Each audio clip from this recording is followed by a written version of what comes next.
Why hello there everyone, this is Mayor Jason, the Gaming Tycoon, also known as JM764, and well, we have another developer blog update. Now today's update is perhaps the best they've done so far, and by they I mean most of the time. But we finally get to see most of the track and street editing tool as far as I can tell. I mean, we didn't get to see the full UI or anything, just part of it. Which looks like Train Fevers, but again, it's an alpha. That makes sense that they would use that. But well, rather than me going to talk about this, why don't we just look at it? I'm gonna pull everything back here, if it lets me, and there we go. So let's begin. Hello, this is Tom. Welcome to the Ford Transport Fever developer video blog. Today I would like to talk about the track and street building tool, a very important cornerstone in the game due to the fact that trains are a central part of the game, and also buses and trucks are very important to serve towns or industries. So track and street building has very high priority during the development, and also a lot of wishes and suggestions from the players of the previous game Train Fever were integrated into the game. The development process is not done yet. The footage shown is from the alpha version of the game, therefore some things may still change. For example, we will still improve the usability. The main goal is to make the track and street building easy, but at the same time flexible, so that it is possible to construct comprehensive and compact compositions of tracks and streets with just a few mouse clicks. As we can see in this first example, it is very easy to lay tracks and also add parallel tracks, even multiple parallel tracks, and also make transition between these tracks also across more than 2 tracks. Parallel tracks can also be merged and split up with switches. This is also possible with tracks positioned next to each other or over a farther distance. Switches for... Alright, so as you can see, he just did something which I really wish had been in Train Fever in the first place. Can't we just appreciate how advanced this tool is compared to Train Fevers, which, in my honest opinion, I already thought Train Fevers was really good, aside from missing this part alone. A lot of things we could overcome by building bridges and stuff, but this just takes the cake. I mean, obviously you have your normal track between track switches, like this one, and of course we now have crossovers, like this one, where they don't slip, they just go straight over. And then we have slip switches, which there's a switch here that started here, mind you, and ended up here, and then continued on here. Just amazing. And then this one, which also was parallel to it, which is normal. But I am quite at a loss for words right now. How I can just say, thank you, Urban Games. This is what we wanted. I know it took y'all a lot longer than y'all wanted to make this tool, but it is worth it. Just even if we had like all the problems of Train Fever, but this tool was improved, including the other ones he'll show later, I think the game would have been rated a whole lot better. Anyway, moving on. Branching of tracks can of course be laid down in nearly any desired angle, and 2 or more tracks can also be branched off at the same time. Well, he skipped over that frame. There we go. Again, you can just build a switch off of one and then start from the other and build over this. I think they also got rid of the problem where you could only build tracks from certain points if you deleted a section. I'm not sure though. We'll see a demonstration later. Tracks can also cross each other. There are nearly no limits how many and how often tracks can be crossed. And next to crossings, also switches can be laid very close together, so it is possible to build very compact constructions. Again, I really wish I had this tool for some of the episodes, because y'all know, that time I was building a Shining Time station to upgrade it to, I think it was 5 tracks, and connecting them all to about 3 or 4 main lines. That network was a disaster. It was a fun disaster, but it took me way longer than I wanted. But with stuff like this, I see some awesome, awesome creations coming out, at least from me, in the future, let alone anyone else. Because I've had a design I've been wanting to make for a while, which I'll detail that later to save y'all uh, another 10, 20 minutes. But let's just say the old Union Station in St. Louis. I'll leave it at that. Of course, tracks can also be removed. This works similar to laying tracks. So switches, for example, can be removed in the. Now I'm gonna cut them short real quick here. But as you saw originally in Train Fever, if you deleted that section that used to be here, you'd be stuck with the switch here. But now it completely removes it. So I kind of wish that was an option, because sometimes I would need that pre-existing switch to say angle it somewhere else. So again, we could probably just circumvent this entirely by building another piece of track at a different angle before deleting the old one, but still be kind of nice for us who are nitpicky about that. But I don't mind the change at all. Dependent from the rest of the tracks. Tracks can also be upgraded after they have been built. It is possible to add catenary or change the type of the tracks. And of course, it is possible to place tracks with catenaries pre-equipped. When multiple tracks with catenaries are added together, the masts automatically adjust themselves to fit the track configuration, and the same applies when tracks with catenaries cross each other. Alright. Of course. So, as you can see, it's probably an alpha thing, but I'm not entirely sure these wires line up. So to be honest, with people like me, I could care less. The fact that we can do this is amazing alone. That's just me being nitpicky, but I really do like these tools, if y'all hadn't guessed. Laying down curved tracks is a very simple process, and also adding parallel tracks to curved tracks is very easy. In addition, tracks can be aligned to streets, and finally, as with straight tracks, curved tracks can also be equipped with switches and crossings. Alright, so probably the biggest feature they've added so far, if I can back up. Tracks aligning to roads. Yes! Yes! I'd insert a certain meme from the internet if I could, but I don't feel like editing today, because that would take years on my computer for some reason now. Y'all can check my channel, my other channel, for that problem. But there have just been cases where I've wanted to align things to roads in the past, and I just couldn't do it because I suck at curving things where they should be curved. But this is very helpful, though I only have one question. Can we align roads to other roads? Because I know they said one-way roads probably won't be Transport Fever, at least not initially. They gave some hints that they might work on it later. Kind of hope they do. Though again, I don't really mind if they don't. But if they do, I think aligning roads to other roads would be awesome. Because one thing in, like, say, City Skylines I've always hated was the fact that if you're trying to build highways, it's pretty hard to line them up if you don't know what you're doing. Unlike the classic SimCity highways, which were both ways in one direction. It'd be kind of nice if we could have a feature similar to that for some roads, but that's a discussion for another time. With switches and crossings. If desired, tracks also follow the height profile of the map, shown here by the contour lines, or the incline or decline of the tracks can also be set manually, and according to the choice, the terrain will be adjusted to the tracks.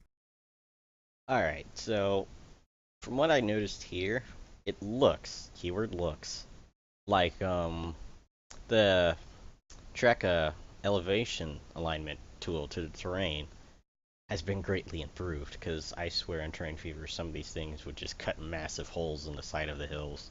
It still makes those little weird landmarks, but I think that's the least of anyone's problems, unless you're really picky about that. But it looks like track building on uneven surfaces will be a whole lot better. Yay. Because if there's anything, I've always loved maps with like hills, and in some cases mountains. Though I've always sucked at them, I've always enjoyed the challenge. The bridge building is very similar to building regular tracks. Bridges can be built step by step. Pillars will automatically adjust themselves to avoid obstacles. And of course, parallel building as well as adding switches and crossing. Alright. So, going back a tick. Bridges have been fixed as far as I can tell. I mean, it could just be this one. But from the looks of it, they finally fixed that stupid pillars have to be at a certain spot and there's nothing you can do unless you're really good at angling stuff kind of problem. Yes. Bridges were like the bane of my existence in Train Fever. So glad they fixed that. As adding switches and crossings is possible. The same applies to tunnels. The underground mode helps to navigate below the surface and also visualizes the depth of the tracks below the ground. Alright, as you can see here, tunnels finally can have switches and stuff. Same goes for bridges, he'll show that later. But we also get this neat little elevation tool that, to be honest, I mean, I know it's alpha regardless, and the UI clearly isn't final. But I'm kind of hoping they add at least some kind of marking numerically as to how far down the tracks are. Because I can see this getting very confusing if you're building, like, say, the London subway systems, which are, I think, 6 levels deep, something like that, with multiple tracks going over each other underground. It's cool, but I see that being a problem, at least with the current UI. Though I'm very certain they'll change that. I hope so. As mentioned in the beginning, streets are also very important in Transport Fever. Therefore, we made it possible to build very complex street configurations. And also, like tracks, streets can be upgraded or changed very easily. It is possible to change the street type and the width, or to add bus lanes and tram tracks. Alright, as he get away. I'm gonna skip back to the first part real quick. Oops, too far. So I think you can make crossovers with streets, which would be useful because in the past you would have to do it like this: just build a section, then build the next section, then build the next section, which in most cases messed up the sections. But I'm kind of hoping you can do street crossovers. That's what at least this one looked like. As far as this street goes, it also looks like they improved the upgrading around intersection bit again. That was also pretty annoying in Trade Fever, trying to upgrade, say, this small road to a bigger road and finding out there's a tiny little piece of section right there, messing up your entire plan, causing you to delete everything. But it looks like they fixed that. Really hoping they did. Also, like tracks, streets can be upgraded or changed very easily. It is possible to change the street type and the width, or to add bus lanes and tram tracks. And of course, streets can be built over existing tracks and the other way around to make railroad crossings. Alright, so he's about to show off probably the 2 most important features of this video aside from tracks crossing over other tracks. As you saw here, clearly road over track at virtually any angle. Thank you. Cities are now like a breeze with this kind of stuff. Because the worst thing was trying to build into a metropolis, at least as far as Train Fever is concerned, and finding out that that one piece of road that you wanted to build over, which for those who haven't seen Monty Rico's videos, Monty Rico Gaming, he's a friend of mine. I was watching one of his Train Fever episodes, and just the reminder, roads in that game are a pain, a genuine pain. So I'm very glad they fixed this kind of stuff here. And then, of course, as you saw right there, just upgraded the track here. No longer do you have to delete stuff like I had to so many times to fix upgrading the roads. That's why I usually left roads alone with the, whatever crossing was there originally. Just so much better. Yay. The rail traffic is controlled by placing signals and waypoints. Signals and waypoints can of course not only be placed on regular tracks but also on bridges and tunnels. Another great feature. Nothing was more annoying than have a tunnel or bridge, say, I don't know, maybe longer than 360 meters, basically a really long bridge or tunnel, and having your trains wait at the very beginning, especially if they were inclined. Because I've had a fair amount of those as well. So happy. I'm trying to contain my excitement so this video isn't like 30 minutes long. To summarize, the track and street building in Transport Fever is very comprehensive. That said, we are well aware that there are a lot of wishes from the community which we didn't mention in this video, like now again, as you can see, more of the awesome crossover stuff. I'm pretty sure you can build, say, a track through a road and a rail bridge at the same time, and vice versa.